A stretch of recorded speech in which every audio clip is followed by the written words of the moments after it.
to the Sports Town podcast, or the STP pod for short. No politics, no arguing, and no drama. Just two guys talking sports.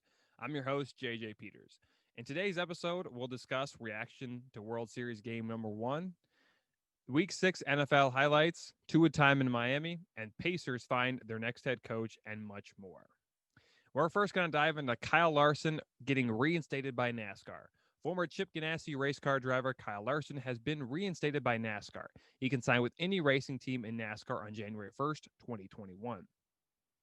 As we all know, Larson was suspended by NASCAR after saying an inappropriate word during an iRacing series that was aired live on Twitch.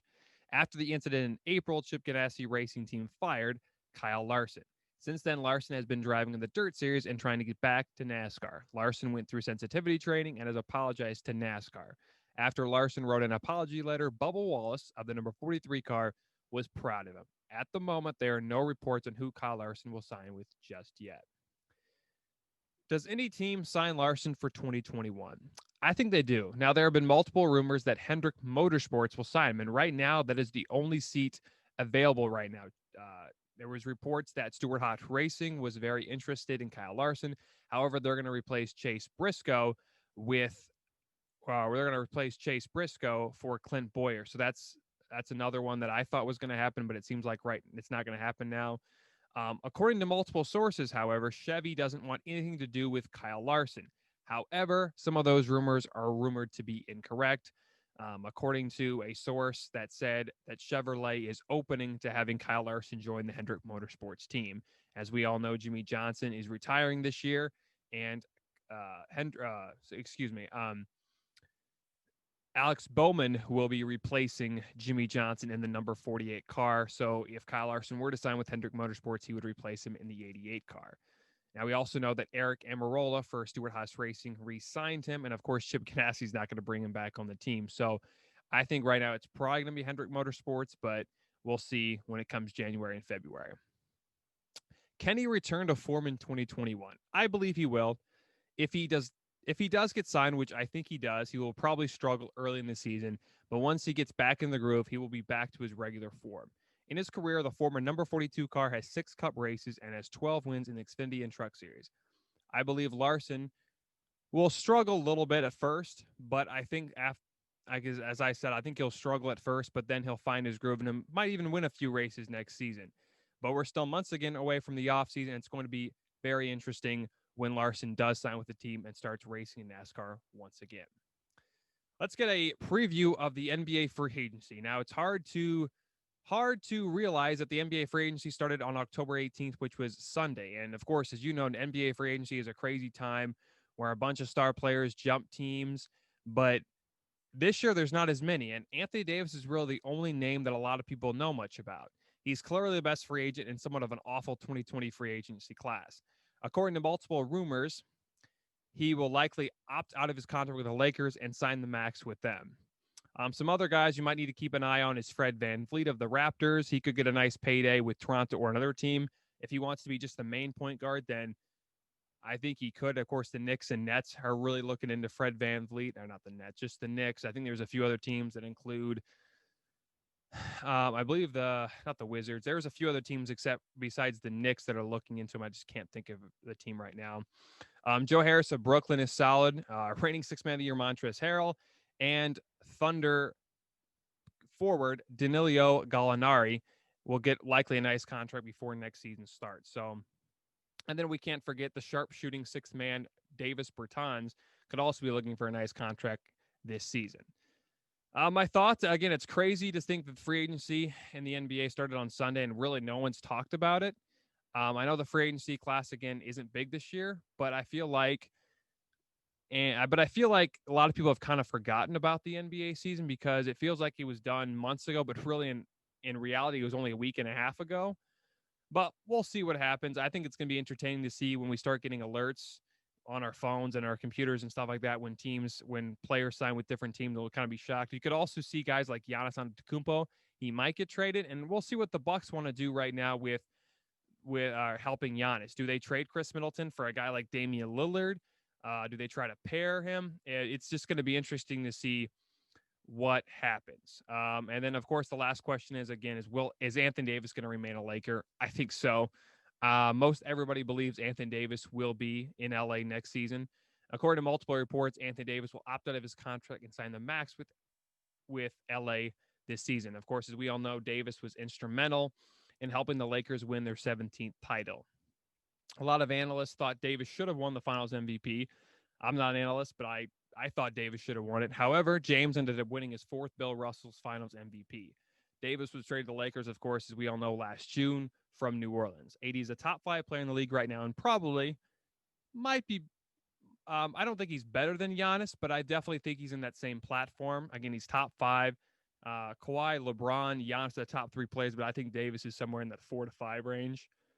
But we'll definitely see if he doesn't resign with the Lakers, which would just be ludicrous for him and his team.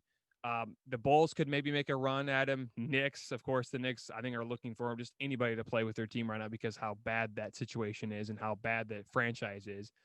But it's not going to likely happen. Davis will likely re-sign with the Lakers, and once again, LA will be a very tough team to beat next season. As I mentioned, Fred VanVleet, Joe Harris, Montrezl Harrell, Danilo Gallinari, Davis Bertans, they're all going to be interesting free agents to watch. Montrezl Harrell, does he get a big contract? There's rumors that Charlotte is really looking into him. Does he want to return to the Clippers? Because him and Paul George had some animosity last season towards each other. So we'll see what happens. But it's going to be very interesting come January, February when the NBA season starts and how different teams will look from their previous form. All right, so let's get to Week 6 NFL highlights. Let's see. Let's start with the Steelers and Browns. The Pittsburgh Steelers coming into the game were 4-0, looking to remain unbeaten. Cleveland was having one of their better seasons in a very, very long time. 4-1. I can't see the Browns being 4-1, even though they were just 4-1. But they were looking to get the upset, but it was completely the opposite. Pittsburgh demolished the Browns, and once again, Chase Claypool, a.k.a. Mapletron, dominated. Big Ben threw for a modest 162 yards, and Chase Claypool added 74 yards in the air. James Conner rushed for over 100 yards and 28 times, while Kareem Hunt struggled and ended up with 40 yards. Baker Mayfield was under duress the whole game and threw 2 picks. Mayfield was sacked 4 times, and Bud Dupree, despite getting hurt, led the game in sacks. Final score, Pittsburgh absolutely demolishes the Cleveland Browns 38-7. Unfortunately, that does come with some bad news for Pittsburgh fans. Bud Dupree could be out for a while, maybe even the rest of the season for Pittsburgh. Not good news. Bears and Panthers. Now, this game was a lot better than people thought it would be. A lot of people didn't think the Panthers would be solid this year. Well, they're 3-2, or they were 3-2 against a Bears team that is 4-1, but doesn't seem like they're 4-1. But Nick Foles was looking for a second win as a starter for the Bears in 2020. However, the Panthers exceeded many expectations in the start and were looking to upset Chicago, but the Bears defense forced Teddy Bridgewater into throwing 2 picks. The Bears defense also got 4 sacks on the game. Nick Foles did enough to win the game and threw 1 touchdown pass to rookie tight end Cole Kmet. DJ Moore led the game in receiving with 93 yards. Final score, the Bears 23, the Panthers 16. Titans-Texans. The Tennessee Titans continue their undefeated season with the win over their AFC rival, the Houston Texans, in overtime. Derrick Henry rushed for 212 yards. The guy is completely unstoppable on 22 attempts and scored 2 touchdowns that included the winning one in overtime. Tannehill threw for 364 yards, which I believe is a season high for Tannehill, and 4 scores, while Watson of Houston also threw for 4 scores and 335 yards. Will Fuller had 123 yards and 6 receptions in the loss versus the Titans. Simply put it, the Titans could not stop Derrick Henry as Henry rushed for the final touchdown that sealed the win for the Tennessee Titans. Final score, Tennessee 42, Houston 36. Patriots versus Broncos. This was supposed to be all Patriots, but it was not at all what people expected. The Denver Broncos upset New England Foxborough. As I said, not a lot of people saw that coming. The Patriots have started one of the worst seasons in the Bill Belichick era. With a loss to Denver, the Patriots started their season 2-3 and are currently 3rd in the AFC East. Philip Lindsay of the Denver Broncos got the start and rushed for 101 yards on 23 attempts. Drew Lock played solidly and threw for 189 yards. Jumping to the stat line, Cam Newton was shut down and only threw for 157 yards. Newton did, however, rush for 76 yards and scored a touchdown on 10 carries. Final score, Denver 18, New England 12. Ravens-Eagles. The Ravens escaped the Eagles in Philly on Sunday. Baltimore led the Eagles 24-0 at one point, but here come the battered Eagles and almost upset Baltimore. With fans at the game for the first time in the 2020 season, 2018 National Football League MVP Lamar Jackson threw for 186 yards and rushed for 108 yards. Jackson had one score on the air and the other on the ground. Carson Wentz threw for 187 yards and 2 scores, while Miles Sanders had 9 carries for 118 yards. Final score, the Ravens 30, the Eagles 28. Tampa Bay blows past the Pack. Tom Brady got an edge on the Green Bay Packers quarterback Aaron Rodgers with a big win for his Bucs. The Buccaneers defense forced Aaron Rodgers to throw 2 interceptions and sacked him 4 times. Jason Pierre-Paul and Levante David led the game in sacks. Also, Ndamukong Suh and Aaron Rodgers had some interesting words to say to each other during the game. Rodgers only threw for a measly 160 yards by only completing 16 of his 35 passes.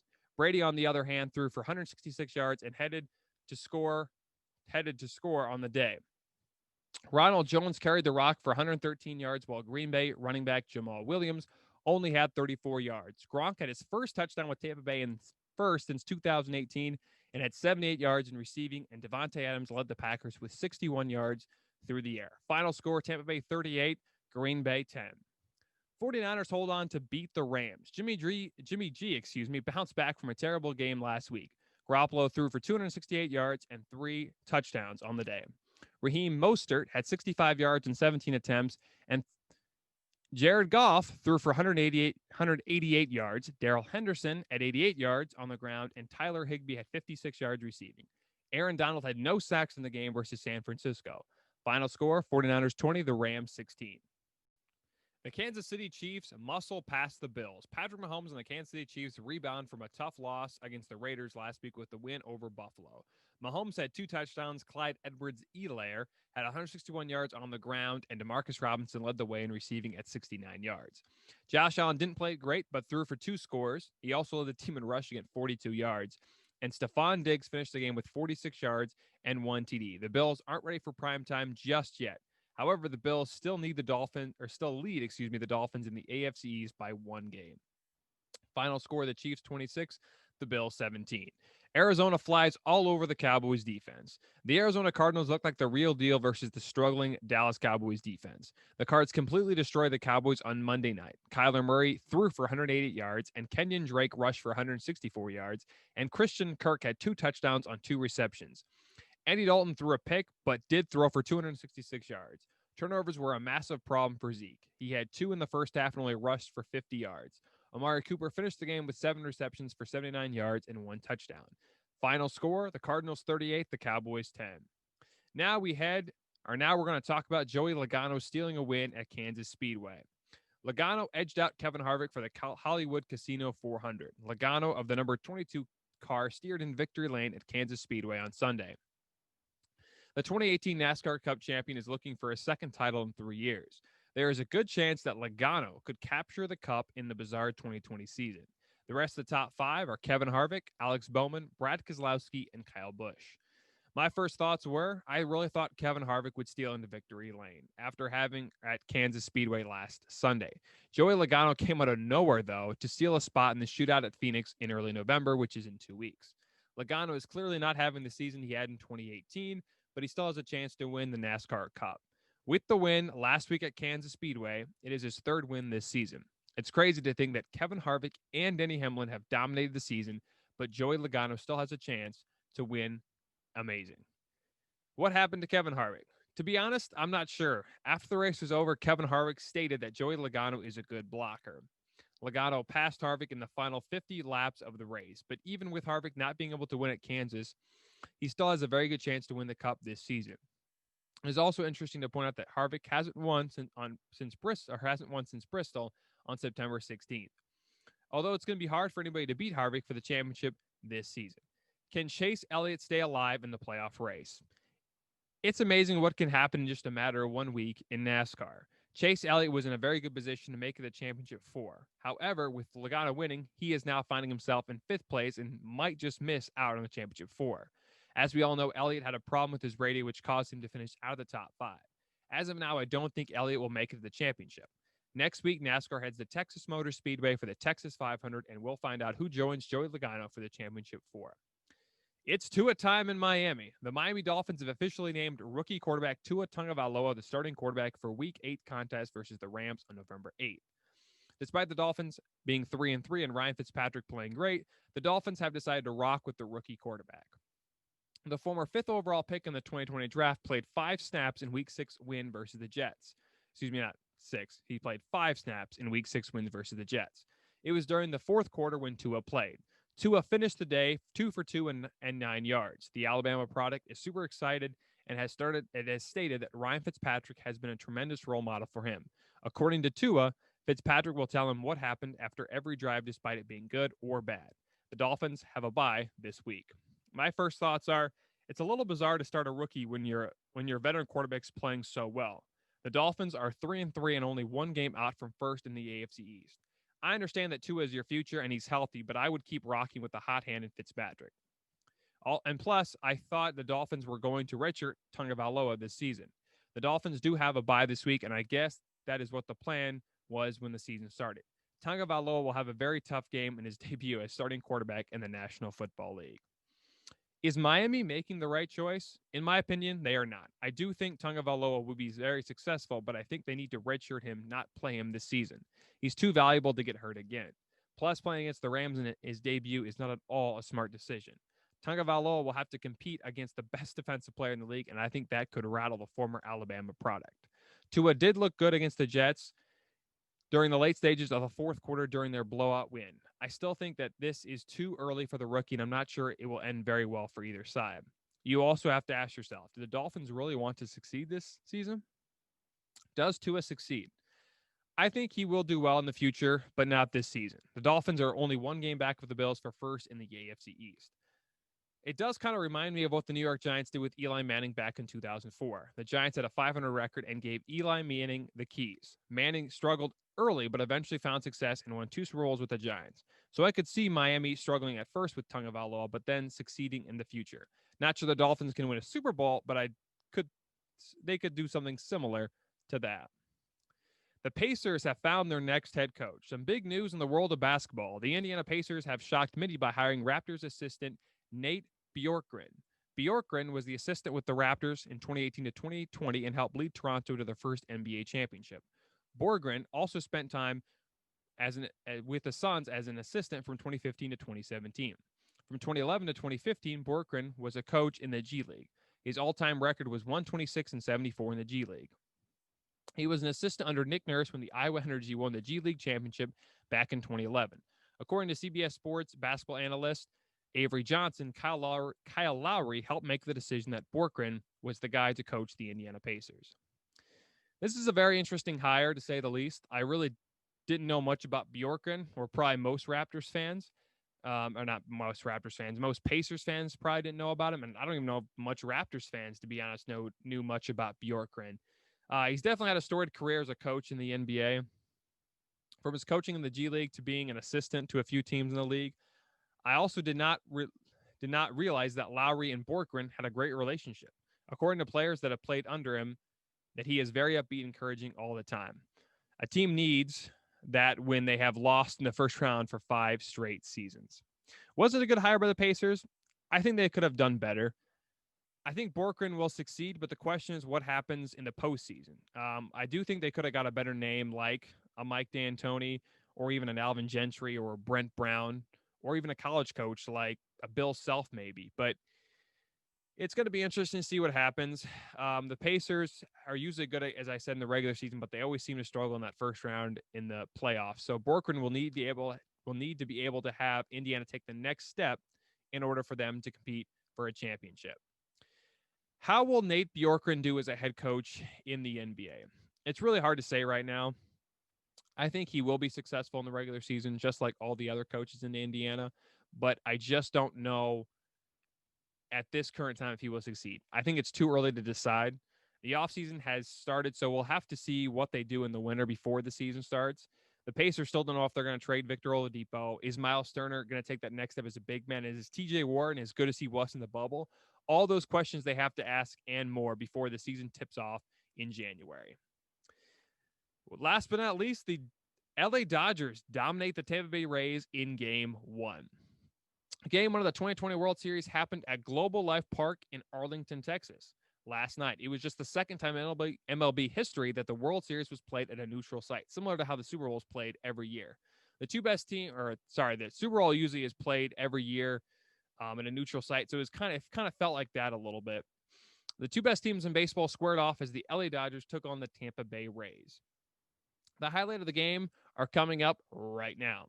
It started out as a pitching duel when Clayton Kershaw of the Dodgers took on Tyler Glasnow of the Tampa Bay Rays. Both pitchers finished the game with 8 strikeouts. However, it was Kershaw that lasted longer. Glasnow only pitched a 5 1/3 after allowing 4 runs. Kershaw lasted 6 innings and only allowed 1 run on 2 hits. It started out as the 2019 NL MVP Cody Bellinger hit a 2-run shot in the 4th to make it a 2-0 lead Dodgers. Then in the 5th, Tampa Bay center fielder Kevin Kiermaier had a solo shot that trimmed LA's lead. That score didn't last very long. The Dodgers brought in 4 runs that included Mookie Betts and Corey Seager. After allowing so many runs, the Rays moved Tyler Glasnow. LA would score 2 more runs in the 6th to make it an 8-1 lead thanks to a homer by none other than Mookie Betts. Tampa Bay would score 2 runs in the 7th to trim the Dodgers' lead once again. At this point, it was 8-3 Tampa Bay or 8-3 LA. Tampa Bay had a huge chance in the 7th, but unfortunately had a double play and went 1-2-3 both in the 8th and 9th. Final score, the LA Dodgers take Game 1 8-3. Well, that's a wrap for this amazing episode. Thanks for listening to the Sports Town Podcast, or the STP Pod for short. We release new episodes every Wednesday and Friday. You can find us on Anchor, Spotify, Apple Podcasts, YouTube, and much more.